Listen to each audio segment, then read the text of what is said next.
2-4 मला असं वाटतं की 2-2.5 तास मी त्यांच्यासोबत होतो आणि अनेक विषयावर चर्चा झाली. तिढा काही फारसा राहिला नाही आहे. काही चर्चा राहिली आहे. मॅक्झिमम 90% चर्चा झालेली आहे. लवकरच मला वाटते 4-5 दिवसामध्ये एक मोठा निर्णय होईल.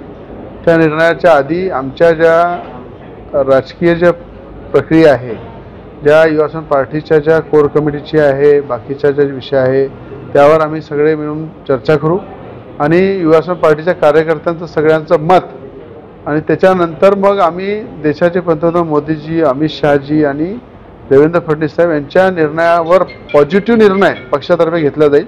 त्याच्यामध्ये काही शंका नाही. आपल्याला माहीत आहे की गेल्या 12-15 वर्षापासून मी भाजपसोबत आहे. NDAचा एक घटक आहे आणि पूर्ण ताकदीनं सोबत आहे आणि देशाच्या पंतप्रधानांचं जे काम आहे ते खासदार नवनीत राणासुद्धा प्रभावित आहे आणि अमरावती जिल्ह्याचा विकास आणि महाराष्ट्राला पुढे न्यायचं जर काम करायचं आहे तर मोदीजींची सख्त जरूरत आहे देशाला आहे.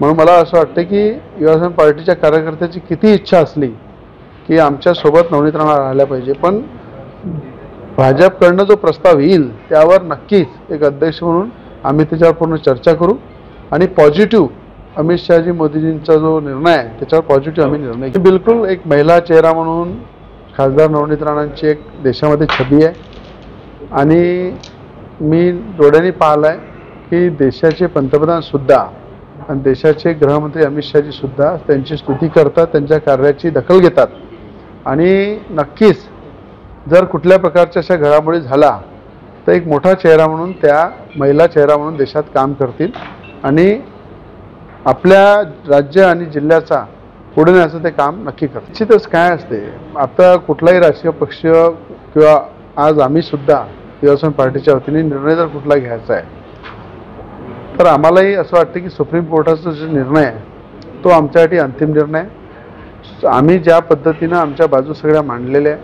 आमची जी सत्यता आहे ती सगळी पातळून कास्ट स्क्रुटनी कमिटीने आमच्या फेवरनी 3 वेळा रिझल्ट दिलेला आहे.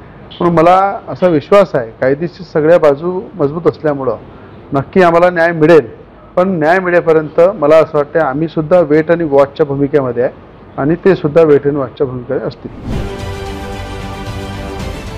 राजकारणातील प्रत्येक अचूक बातमीचे सर्वात आधी अपडेट्स मिळवण्यासाठी सरकारनामाच्या सर्व सोशल मीडिया प्लॅटफॉर्मला लाईक, फॉलो आणि सबस्क्राईब करा.